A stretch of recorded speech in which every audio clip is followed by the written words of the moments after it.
The Little Old Engine by the Reverend W. Awdry, with illustrations by John T. Kenny. Dear friends, you remember in Four Little Engines that Sir Handel Brown, the owner, sent Skarloey away to be mended. These stories tell what happened when the little old engine came home. Skarloey is not real. You can only see him in these books.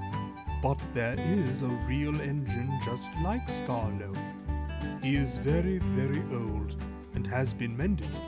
His name is Talaclin, and he lives at Towyn in Wales. You would all enjoy going to see him at work. Signed, the author. P.S. The author gratefully acknowledges the help given by fellow members of the Talaclin Railway Preservation Society in the preparation of this book. Trucks. Sir Handel and Peter Sam had hard work while Skarloey was away. The owner gave them buffers, and even bought a diesel named Rusty, but Sir Handel grumbled continually. One day Gordon saw him shunting and laughed. "My controller makes me shunt," Sir Handel said sheepishly, "and take trucks to quarries, too. I'm highly sprung, and I suffer dreadfully." "Our controllers don't understand our feelings," sympathized Gordon.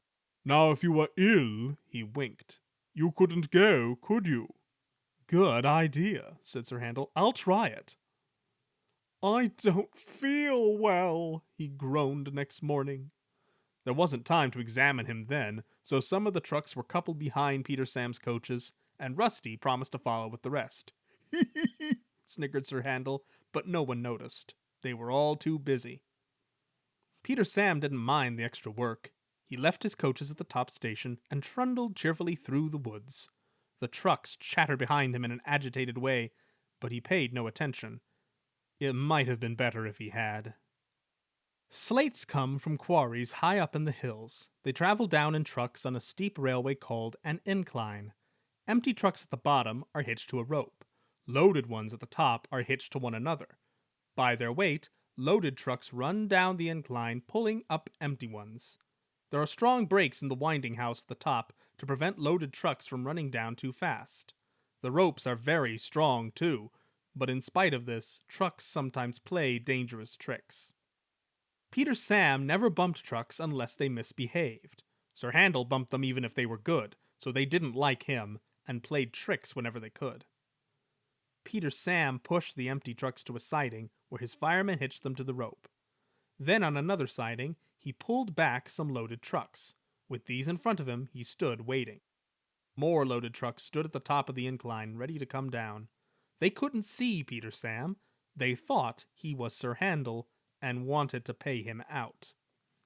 They began to move. "Faster! Faster!" they grumbled. They reached halfway, gathering speed. "Scrag him! Scrag him!"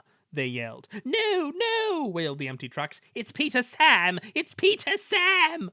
But it was no use. The loaded trucks were straining at the rope.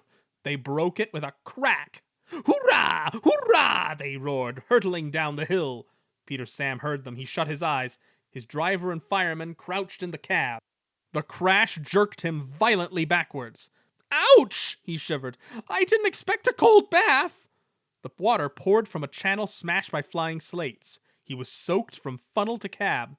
"Bleep, bleep," he spluttered, and was glad when he heard Rusty's answering "Turp." "Bust my buffers!" exclaimed Rusty. "What a mess! Never mind, Peter Sam. We'll get you out." He soon pulled him away from the water and the trucks. Peter Sam felt battered. His funnel was cracked and his boiler dented, but he was glad his driver and firemen were unhurt. He thanked Rusty and limped slowly home. Rusty stayed to help clear the wreckage.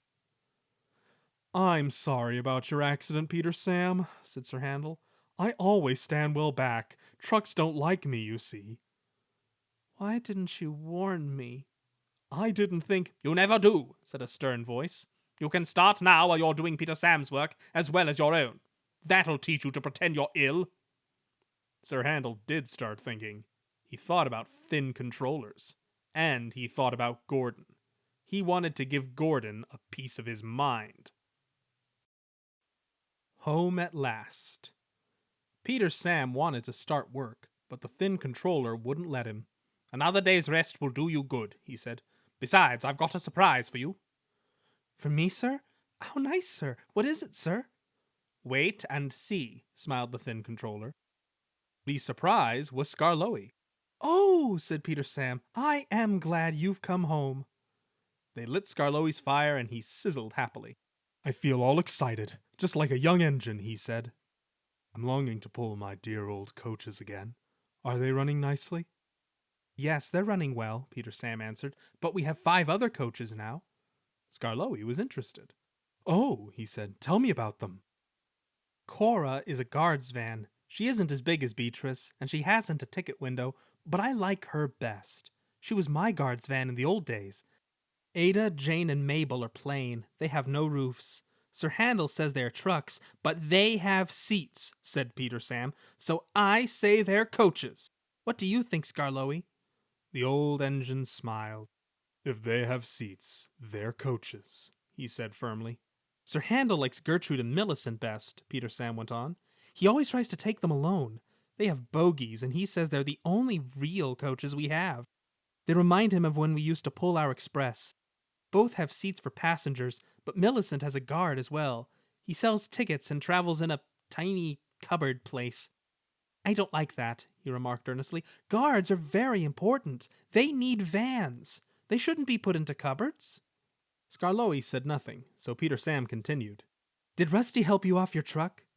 "Yes. He says he's come to mend the line and do odd jobs. I like him," smiled Skarloey. "So do I." Peter Sam explained how kind Rusty was when he had his accident.